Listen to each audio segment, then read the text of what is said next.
Okay. Last week we started talking about the sermon itself and moving now from studying to understand the text to now preparing and structuring a message to teach.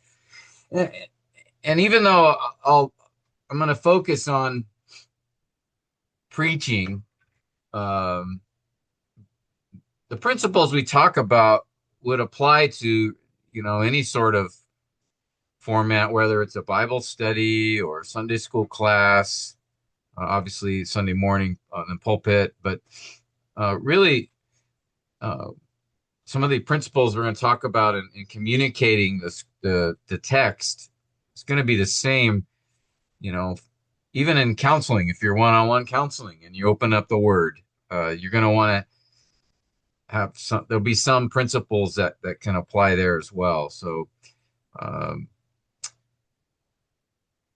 because I know not all of us are, preaching regularly, or some of us might not have that opportunity very often. But the things we're going to talk about can still apply to other teaching contexts. All right. Last week we discussed first the goal of the sermon, the goal of the message, the teaching. Whenever we instruct in God's word, there's really a twofold goal to keep in mind. I believe a mandate for us, and that is first that you, we must be accurate. The goal of exegesis, the study of the text, as we talked about last week, is to be accurate. We as the teacher, you as the teacher must understand the passage. And then the second thing we talked about was the second goal is that it must be clear. Um, Not only must you understand the text, but then your hearers need to understand the passage as you explain it. And so clarity, so accuracy and clarity are vital, necessary, required of the teacher or preacher. Because at the end of the day, right, our objective is that the people understand the passage and do something with it. Um, as James reminded us, that we are to prove to be not just hearers of the word, but doers. That means we need to understand what it says. We need to be doing what the word has communicated. God expects a response, even as Jesus in the Sermon on the Mount, right? The most famous sermon, recorded sermon ever preached.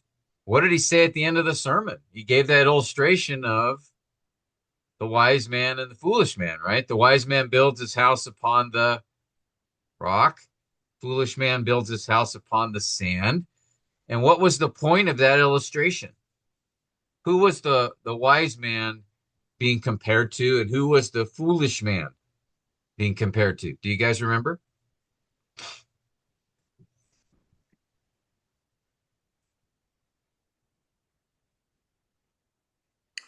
Doer. Yeah, Doer of the. I'm sorry, go ahead. Yeah, I just repeat. Did you say doer? Yes. Okay. Yeah. Jesus said that the one who hears these words of mine and does them, he is like a man who builds his house upon the rock. Then he said that the one who hears my word and does not do it, does not apply it, is like a man who builds his house on the sand. Right. Of course, that I think being a metaphor for life, right? If you Mm. obey, if you follow, if you apply, you're building your life upon. It's like building your house on a rock. It's going to stand. It's going to be stable. So Jesus clearly, at the end of his message, had an expectation that they would do something with it. Um, it wasn't just, you know, poetic or moving rhetoric to stir the soul and to be, quoted and have people, make a picture and put on their walls later with verses from the Beatitudes. He didn't give that just as a speech. He he communicated it because he wanted the people to respond. And so to do that, they need to understand what it means. All right. They can't be doers, accurate doers, if we don't help them understand the text accurately. And so that's why if I'm teaching, I must understand it, I must be accurate, and then I must help them understand it. I must be clear. All right. So that was our focus last week. Now the question is, well, how do we do that? And how do we prepare a message that is clear and accurate? Well, that's what I want to spend time doing probably this week and next is talk about the structure of the sermon or the teaching. All right. Uh, when considering the structure of a sermon, um, again, from a poetic passage, just as a reminder, as I think even brought up last week, but poetic passages are direct in their form of instruction. That means that they're stating directly um, what they mean, what is intended, as opposed to a narrative, which is indirect. The point of the narrative is found as you understand the story.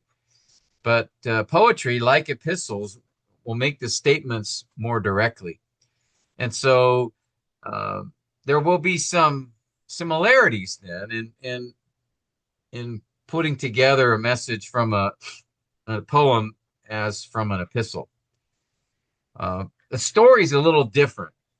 For a poem or epistle, I don't remember if we talked about this, but there's two kinds of sermons or two ways to communicate. One is deductive, the other is inductive. A deductive message basically states the point at the beginning and then shows that point by going through the passage. So it's a deduction. You are identifying, summarizing the main idea of the passage, and you give that at the beginning. And then you show, as you go through the passage, how you came to that main idea and what to do with it. That's deductive. Inductive, the idea is you just go through the text and lead your hearers to the main point. So the deductive is you give the main point and then show it. Inductive is you just go through the text and lead them to that main point. And that's how stories are constructed. Rarely do you have a story, any story, but especially in the Bible, where the author tells you at the beginning what his point is. Usually he just tells the story, right? And then as you understand the story, as we discussed when we went through narratives, right? If you understand the plot, characters, the setting, the scenes, as you go through that, then you'll identify the main point of the story as you understand those things, especially the plot, right? That gives us the kind of the message of the story. And so narratives, I think a better way to preach narratives is to preach them inductively. Just tell the story, let the point of the story unfold as you tell it, as you go through the text. So you're leading them to the main point. A good example of this would be Jesus's parables, where he would often, at the end of his parable, give the main point, or he'd ask a question to lead them to the main idea. Right? For example, the Good Samaritan, when the Pharisees were asking, well, just who is my neighbor? And then he tells the story of the Good Samaritan. And at the end of the story, he said, so who proved to be a neighbor? And as they answer that question, then they get the point of the story. So uh, I think preaching narratives inductively is more effective. You can preach deductively. You can give a point of the story and then show it as you go through the story. That's fine. But I think it's more powerful if you teach narratives inductively. Now, epistles, because they are direct, they give the thoughts, the instruction, that imperatives or indicatives, right? So that there's a direct nature to the communication. So I think deductive sermons make sense where you summarize the main idea and then show them that as you go through the text. Um, Poetry is similar. It too is essentially direct. Now, there's figurative language, images, metaphors, things like that that may make the meaning a little harder to understand, but it's still given directly, right? Psalm 23, the Lord is my shepherd. I shall have no want. I shall not lack. So that's a direct statement. And then he explains, how is the Lord my shepherd? He leads me beside still waters. He restores my soul. So he describes how the Lord is his shepherd in a direct way, using images to illustrate it, but it's still direct. So I would encourage us for poems, to to teach them, preach them in a direct fashion, that is deductively, similar to epistles. Okay. There was a big movement here, I don't know, 20, 30 years ago, to preach all sermons inductively, preach all passages like a story, even if it's from an epistle or from a poem. There was this idea that storytelling is the only way to help people understand and appreciate and remember the point. Um, what do you guys think about that? Any thoughts about that idea, that opinion? We should preach all our messages inductively.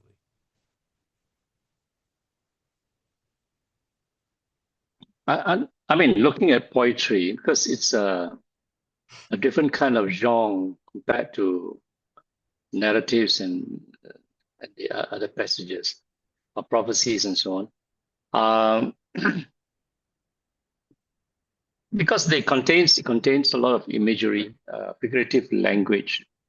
Uh, I think the author of say the Psalms and, uh, and all those poetic books, they are trying to lead us to some idea. Just like, I mean, even the normal poetry that we study in English literature, there are a lot of imagery, say, used by Shakespeare and the other poets.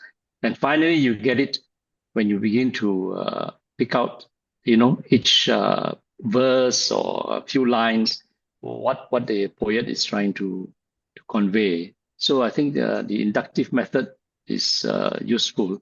Whereas if you take the didactic method, you spoil. I mean, sort of, yeah. The fun is, if I may use the word fun.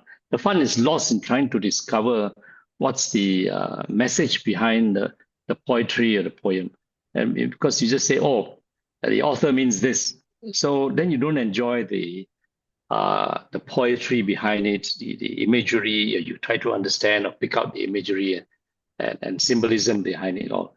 I mean, I'm speaking because I mean, being a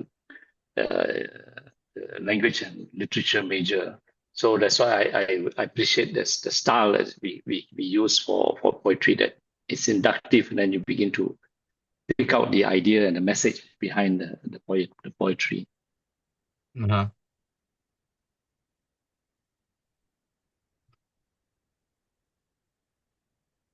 About you, Chinsi, John Chen, you guys have any thoughts about that?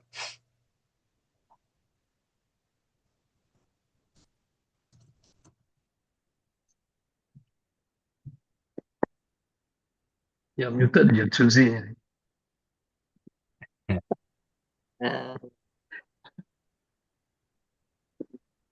well, I was just thinking that, inductive, doing for the poetry might not be so effective. But then think about that is like, we need to, before that, doing all the observation and interpretation of all the imagery first. And but by doing that, it is really already inductive, right? Mm. Yeah. Yeah. Yeah, say that last point again. No, so by doing that, like, when we are doing all the observation and the interpretation of all those imagery in the poetry, so, that is already an inductive study, right? And Yeah, I in mean, a there's. way, Mm. Sorry, I didn't yeah, mean to sorry, cut you off. Go ahead. go ahead. I mean, in a way, when we study, there's an inductive sense, right? You're trying to discover the point of the text. Um, the issue is how did the original author present his instruction, and um, I think it's always best to follow the author's lead, not only in what he says but how he says it. So, for Mm. example, if if I just tell you, brothers, something directly, like, okay, brothers, you need to be diligent to spend time in the Word every day and time in prayer, and to be an example to others. Okay, those are direct statements. Um, or I could say, brothers, let me tell you a story about a young pastor who, um, and then I go into a story maybe about this guy, and how he doesn't, spend time in the Word, and what happened as a result of that in his life and his ministry. And so as I'm telling the story, you're getting the idea of, oh, I should not be like this guy.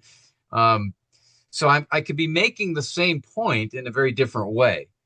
Um, or I could, give a poem about spending time in the Word. You know, we have those, right? And Psalm 1 would be an example. Mm. Right? The blessed man is like a tree, right? He's firmly planted by streams of water. His leaf does not wither. Whatever he does, he prospers. Um, so there's this picture, this image of what someone who is meditates, communes with God through His Word, what he looks like. So, but that image is still a little bit more an idea of a direct image. It's a picture. But those are three different ways that I could communicate the same truth. And so my my feeling is God could communicate all truth in one way. He could have made the whole Bible narrative, or the whole Bible could have been like an epistle, or it could have been poetry. But he didn't do that. Now, over half the Bible is narrative, and about 25% is poetry, and then the rest is direct instruction. But I think he uses a variety of ways, forms of communication, and some of it is more direct, some of it is indirect. So I think as we study a text, we're discovering. So in a sense, it's all indirect, it's all inductive. We don't know until we start studying. We don't know the main idea, but I think what we should do is try to match the way that the text has communicated the truth. If it's direct, I think we should teach it in a direct way. If it's indirect, then I think we should follow that as well. Again, that's not a mandate. You're not in sin if you if you preach a narrative deductively, or if you preach an epistle inductively. But I think there is a reason that Holy Spirit and human author communicated in a particular way. There's a reason that David wrote a psalm about the Lord being a shepherd rather than writing a direct message, a teaching or a sermon on that. There's a reason that John wrote a full gospel to communicate the person and work of Christ rather than just, he could have written a letter. In fact, he did write some letters on a few topics. But there's a reason that the author chose not only what he wanted to say, but the form, how he wanted to say it. So I think that matters. I think that's something to consider when we're teaching a text. Again, I don't think it's a mandate or requirement how we have to teach it. What we have to do is be accurate and clear. That is a mandate of the teacher or the preacher. But how he does that, I think there is some flexibility in that, depending on the circumstance, depending on your hearers, depending on the situation, the time you have, things like that. So, but I think when someone comes across and says you have to do everything this way, this is how you have to teach every sermon, I'm not sure I would agree with that fully. I think if they say you have to be accurate and clear, I 100% agree with that. I think that is a biblical requirement. But I don't think you have to always preach in a certain format, as long as you're accurate and clear. Now, what I'm going to show you is what I believe will help you be the most clear when preaching poetic text. But the structure that I show you, the format, doesn't mean you have to do it this way all the time. But our goal again is to be accurate and clear. And so I think there are some tried and true formats, some approaches to teaching and preaching over the centuries that have been found to be the most helpful in being clear. Okay, sorry, I said a lot there. Any thoughts, ideas, questions, comments about that?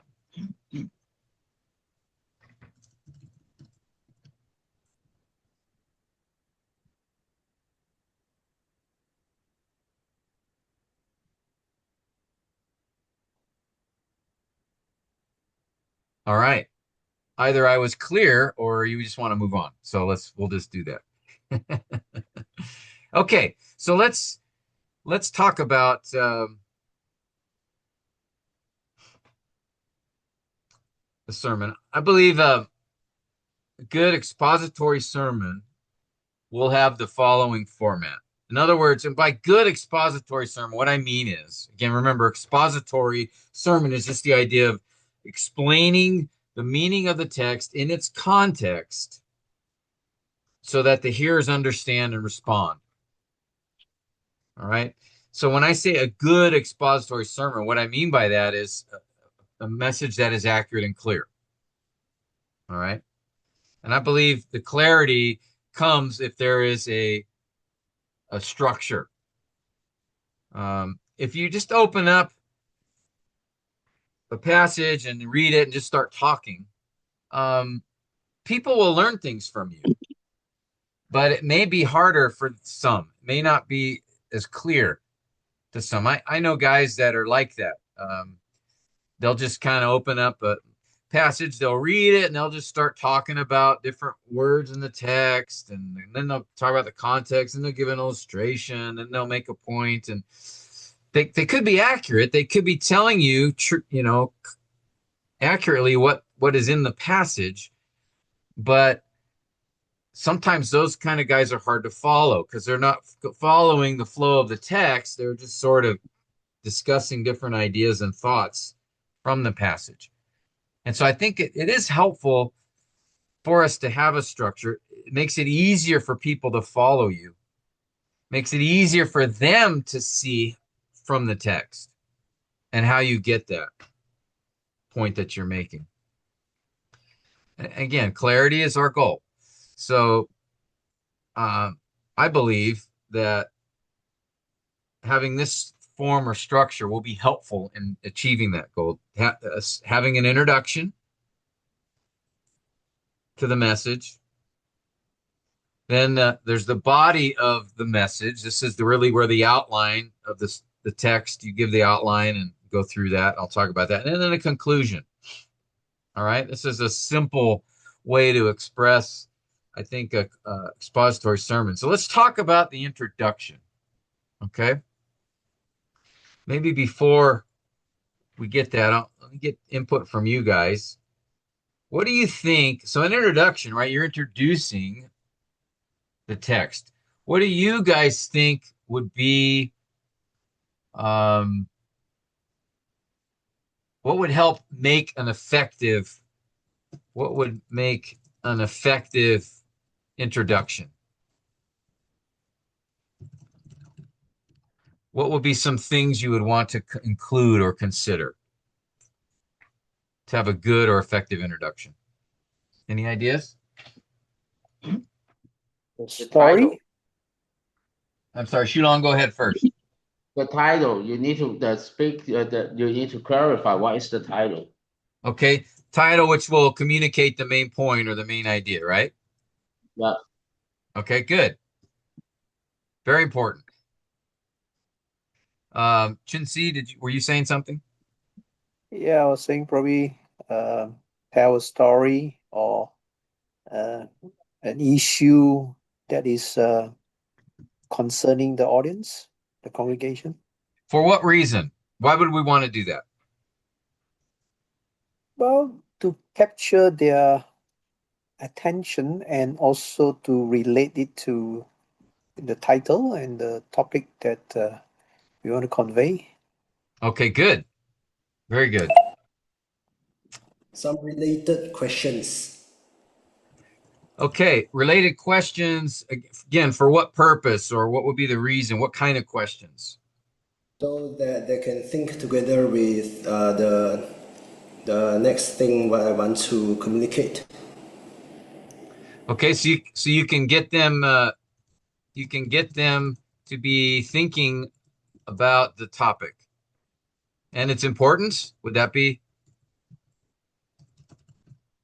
Is that kind of the idea you're saying, or am I adding to your point? Yes. Okay, good. Very good. Yes. Anything else, guys, that you think? Briefing. Briefing to the structure of the sermon.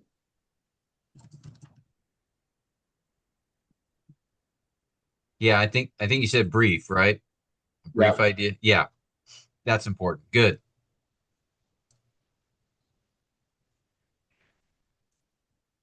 All right, and then I would say also you want to transition to the text. You're leading them to the text, right?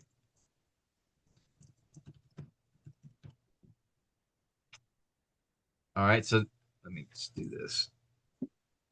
Good. Excellent. This is exactly what a good introduction will have. I think first, let me just reorder these inputs you guys gave. First, you want to get the attention, right? All right. So as Chun-Si mentioned, tell a story or an issue or a current event or just something that will get their attention because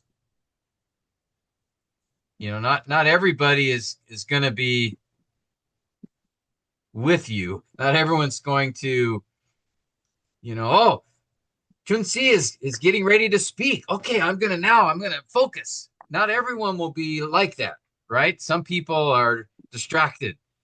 Maybe they have their kids were a problem that morning, or they didn't get a lot of sleep that night, or they're hungry, or you know, they've been talking with someone, and now they're sitting down, and so, or we just had singing time, and maybe they're thinking of the song. All kinds of things distract. And so we want to, before we get into the passage, we want to make sure we've got their attention, don't we? We want to make sure, okay, they're listening. Um, there are some preachers who are so good that just them standing up, everyone will stop and listen. But that's not me, and it's probably not all of us here either. I'm not trying to be mean, but very few people actually will command attention just by their presence. Most of us, it's a good idea if we have some way to get people's attention that is connected to the text. Don't just get up and tell jokes or do something silly. Or I watched one message. This guy, the preacher was also a musician, and so when he started the sermon, he was sitting at a piano, and he just starts playing a song. It had nothing to do with the sermon. It was some kind of, I don't even think it was a Christian song. I think it was some jazz. But I'm kind of going, what is this guy doing? I guess he got my attention, but it was the sermon was on um, Exodus 32, the golden calf, and that was not a happy time. His song was kind of like, it was kind of upbeat, but he was going to preach a message on God's judgment for the people who were worshiping a golden calf at Mount Sinai. So it's like totally disconnected.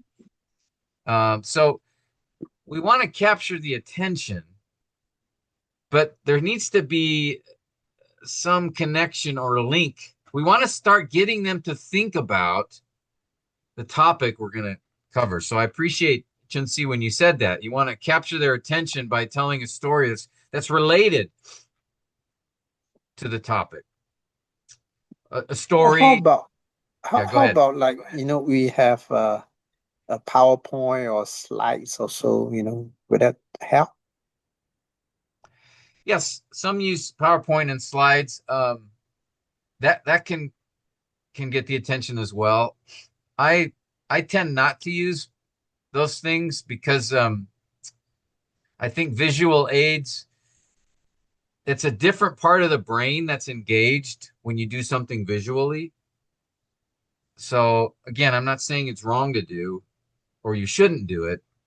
I tend not to because when you show a picture or a video or something like that, people people become more passive and they're thinking they're not as engaged. Um, so for me, I tend to not do PowerPoints that much. I have done it sometimes, so I'm not against it. But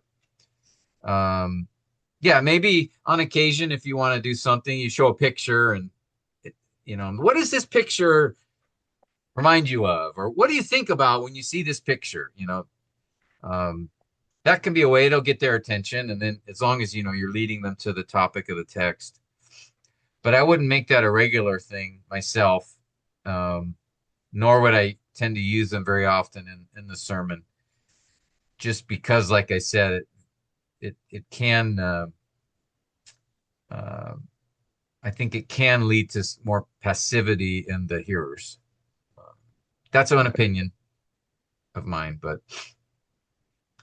and two, doing PowerPoint slides, things can take a lot of time. So it depends, you know, even just finding one picture. I want to find one picture of, and then it can take a while.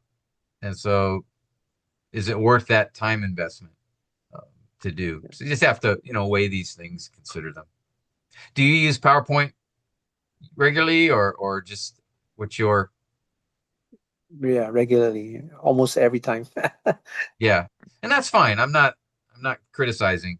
I just my personal um, approach is to Yeah. not use them too often.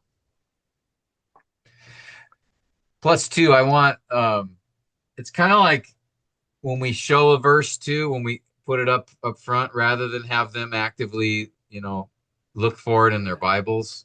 I think again, I want to encourage active, engaged participation in the sermon, and there are different ways to do that. And so, plus two, so again, it's a preference thing. But your question being PowerPoint, yes, there can be times I think perhaps an image or a picture or something on PowerPoint may be a helpful way to capture attention of the hearers. Sometimes just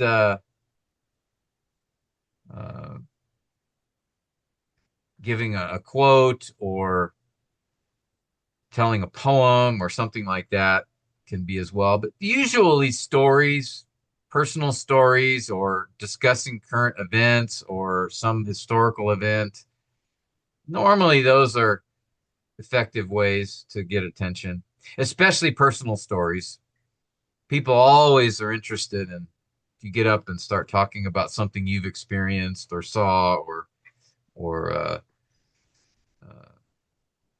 know about. So, but the goal is getting attention, getting everyone to be focused on you, and by getting that attention in a way that's beginning for them to think about the topic you're going to cover. So, telling a joke or something like that, unless it's connected to the topic, or maybe it's a funny story, that's fine to do as well. But playing a jazz song on the piano before you're going to talk about God's judgment, probably not a great way to get attention.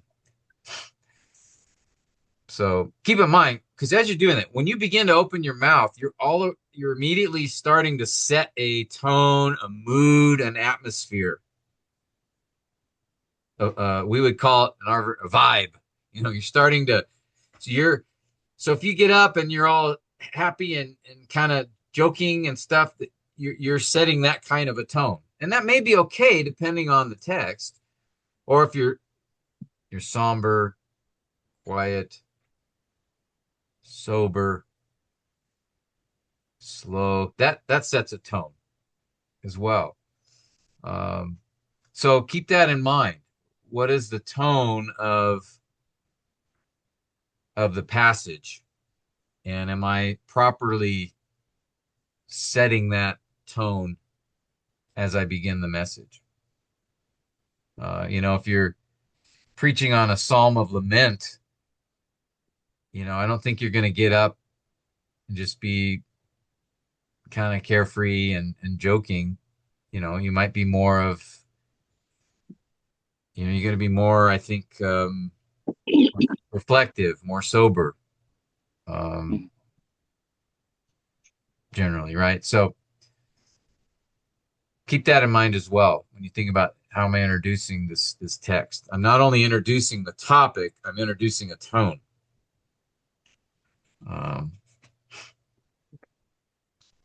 Any other thoughts, questions about getting attention?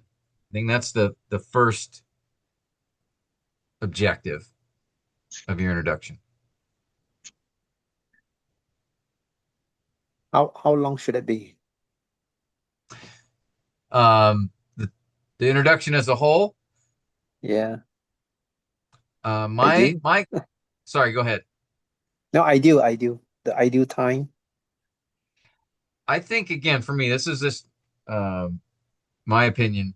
I try to shoot for 5 minutes or less for the whole introduction, because the main thing is the text. I want to get them in the passage. So I'm just trying. If my goal is really, I'm just trying to get their attention. I'm trying to surface a need, connect them to the importance of the topic. Then I really I want to just use that time, just take couple minutes, and then I'm get them into the passage. Now, if you're dealing with a Some topics that we deal with maybe require some more discussion as far as surfacing a need. Like for example, I recently did a sermon on um, the postmodern um, approach to, like, postmodern idea of all truth. It's your truth, my truth. There's really no absolute truth. So I spent some time sort of showing how our culture is developed this idea, because I wanted to help them to see why this was so significant. So I put a lot more time into that. Or I did a message recently on God's holiness. And so I spent a little extra time showing how the church today is not treating him as holy.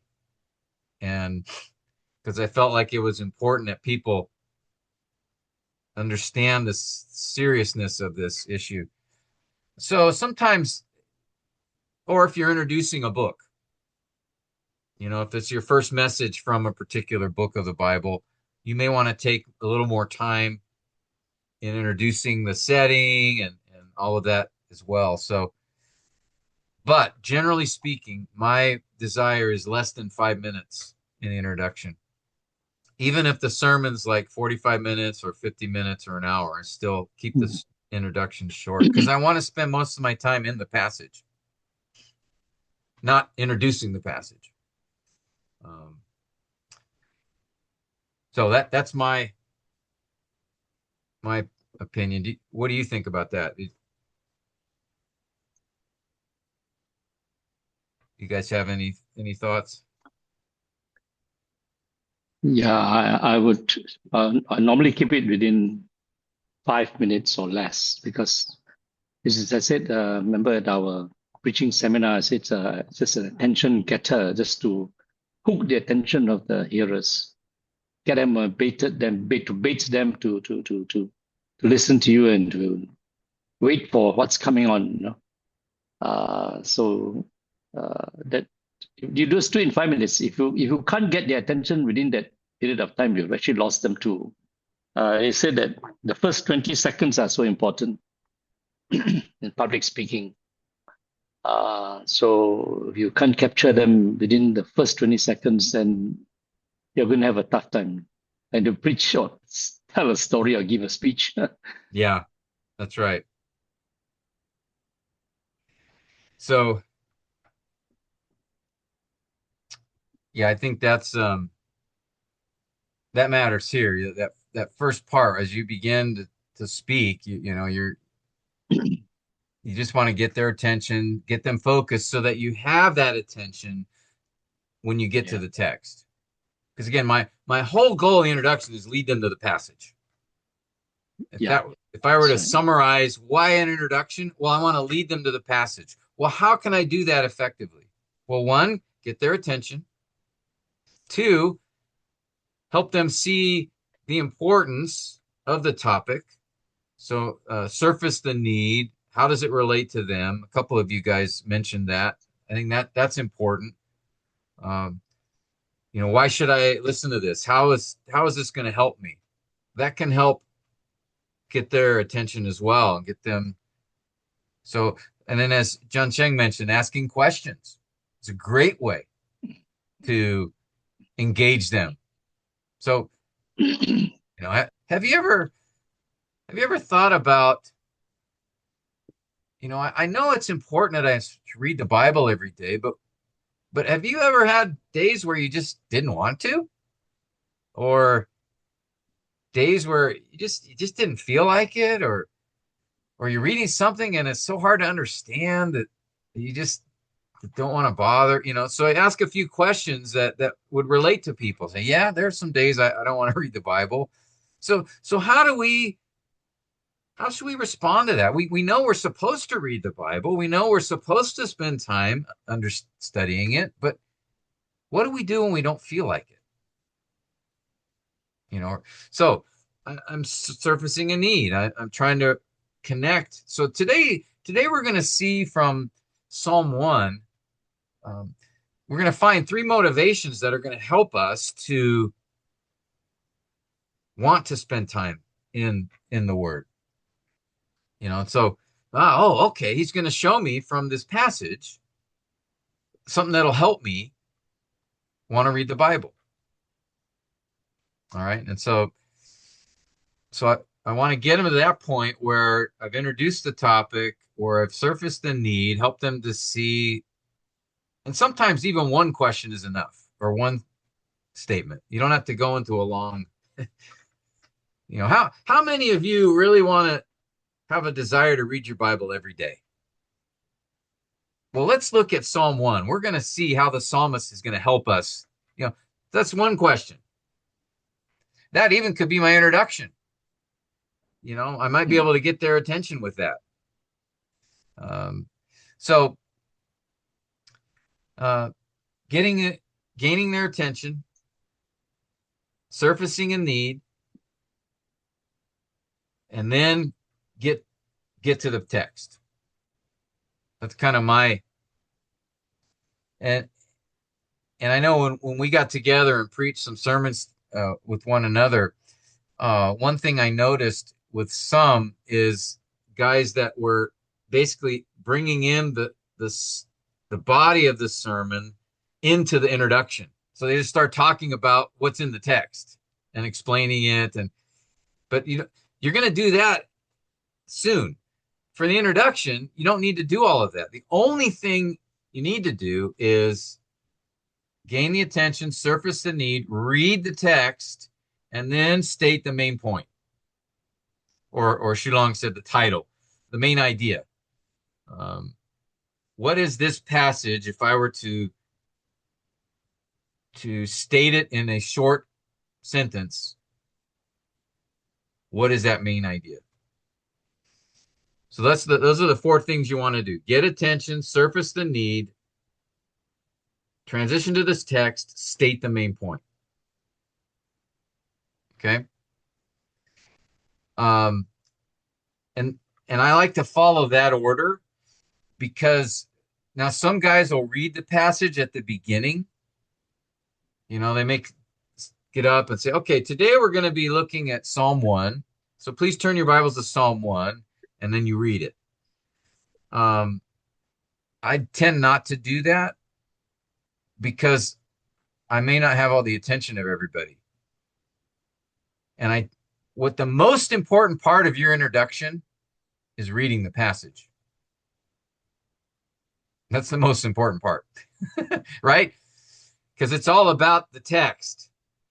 So I want to make sure everybody is with me. Everyone is focused when I'm reading the passage. But if I start the sermon by reading the passage, not everybody is going to be there. There's still some may be distracted. So I'd rather, tell a story or something, and some may not hear the whole story. That's okay. I don't care, as long as I get their attention. I do want them all to hear the passage. So now sometimes the introduction, you may need to give some of the background of the passage before you read it, just to help set them into so that may be a fifth element of the introduction. So gain their attention, surface the need, transition to the text, and you may want to give some background to the passage, read the text, and then the main point. Sometimes I'll give the background after I read the passage. It just depends on the text. If I've been going through a book, I may not spend a lot of time on the background in the introduction. I may do that as I go into the body. But if I'm introducing a book, we haven't seen anything from before, or if it's another text from another book so they need some idea of the context, I may bring that into the introduction as well. What happen if you are given a passage and that's very long, like 50 verses or whatever? Do you still have to read that? Well, it depends. If it's a narrative versus, a psalm or an epistle. I wouldn't Yeah. preach 50 verses out of a psalm or an epistle because it's direct instruction. You're going to need to explain things, walk them through the text. Um, I just think you cannot do that effectively if you have 20, 30, 40 verses of an epistle. You can get the general idea of the whole thing, but as far as helping them see that you just can't do that with that many verses. Now, if it's a story, then I break it up into the scenes. So I might read the first 8 verses because that's the first scene. Um, and then you may have to pick and choose. You may summarize the next 5 verses or whatever. So you may, but with a narrative, I break it by scenes, and then, um, so I've done narratives about that long before. I was trying to think the most recent one I did. John 4 is about 40 verses, 42 verses, I think, the woman at the well. So I did read through that, but I read it in pieces. I didn't read the whole thing first. I just read like I read the first 6 verses because that presented the setting for the story. Then I read like the next 7 or 8 verses. That was the first part of his conversation with her. So I broke it up into pieces. Because if you read 40 or 50 verses, it's sometimes hard for people to stay focused with you. Um, you would hope they would, but that's hard to do. So plus two, they're trying to take it all in. That's hard to do as well. So I typically will just break it up. Even in a if an epistle, if I'm just covering 3 or 4 or 5 verses, I will read the whole thing at the beginning, in the introduction. If it's a poem, it depends how long it is. I might break it up, you know. Usually if it's like more than 10 verses, I probably will break it up as I go through the sermon. Um, I'm just trying to, it depends who my hearers are, and the the circumstance. But usually people have a hard time staying focused if you read, too many verses at one time. But I do want to try to cover the whole text if I can. So I don't know if that answered your question or Yeah, yeah, it does.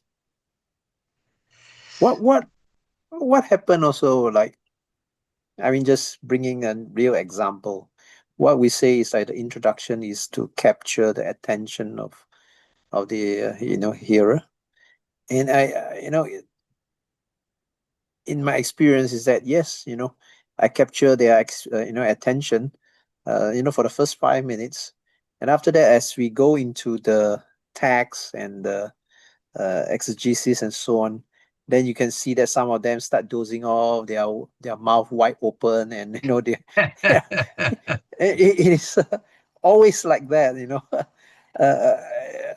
we can't really get their attention anymore, right? yeah, so sometimes you have to do something in the Interesting. middle of the message.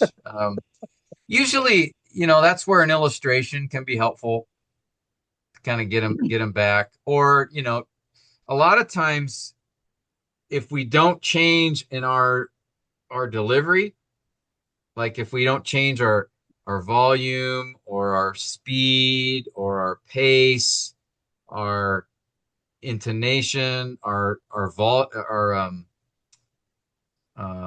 um, pausing.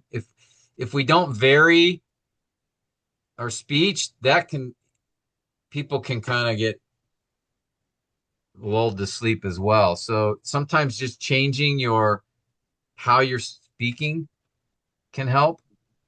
Um, Right. Sometimes I'll even, when I was preaching a few weeks ago in Philippines, there was a kid um, being rebellious over on the side. He was running away from his mom and causing and half of the congregation, this is like, there's like 800 or 900 people, half of the congregation looks over at the kid. And like not just glancing, they're staring. It's like I've lost them, half of. So at that point I said, brothers and sisters, are you with me right now? Can you focus on me? So I just stopped and just said, hey, I didn't say anything about the kid. I didn't look over there. I didn't want to embarrass the parents, but I just said, hey, is everyone with me? Um, this next point is important. I want to make sure all of you are focused on me. And that most people, oh yeah, yeah. So they look back at me, and so it just depends. Um, Sometimes I've sort of slapped the pulpit. I made a point. It kind of depends on where I'm at in the text, what I'm saying, and all of that. So, but oftentimes simply just changing your volume or your tone or your speed, or just pausing and asking a question. Sometimes in the sermon, I'll say, okay, um, uh, is everybody with me right now? I want to make sure if you hear anything in the sermon, I want you to hear this. So sometimes people, he's going to say something I should listen to here. So those are all different ways to sort of bring them back. But don't just, what I found, maybe you guys may agree or not, but is often it's when we don't have variation in our voice or in our expressions. That's when people start getting, lulled into a sleep. You guys have any thoughts about that, or comments, suggestions, questions?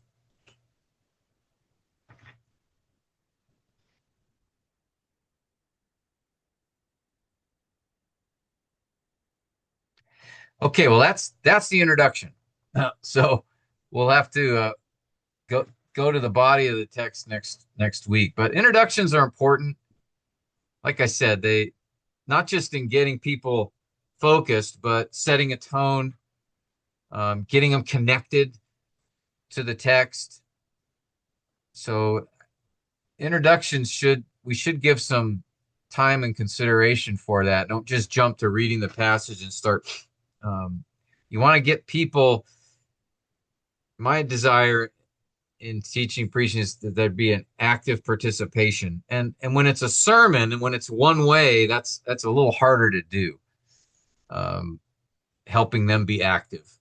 If we were in a Bible study or teaching where I can ask questions and it's more informal and people are more engaged. But when you're doing a sermon or you are the only one speaking, you have to give a little more thought to how you can help them be active. So, okay. Any final thoughts or comments before I let you go for the night?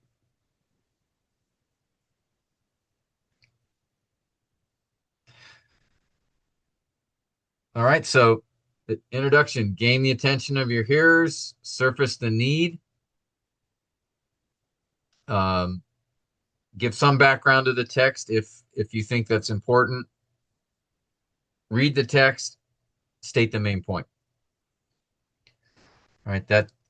That's key, that you get to that main point, and then you'll transition to the body of the sermon at that point. Now, as Shulong mentioned, you may want to give a brief structure of the passage, the outline, but that depends too. Definitely the main point. You want to make sure to communicate that. If you say today we'll see three motivations to desire to read the Bible.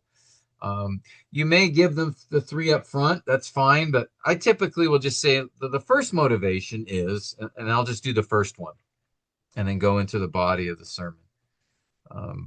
Because normally if I do all of them up front, it's too much information. People won't follow all of it unless you repeat it few times, and at that point, I'm just saying, I want to repeat the main point, and then I'll just focus on the first of the outline points, and then so that's again, that's more of a style thing. It just depends. Okay.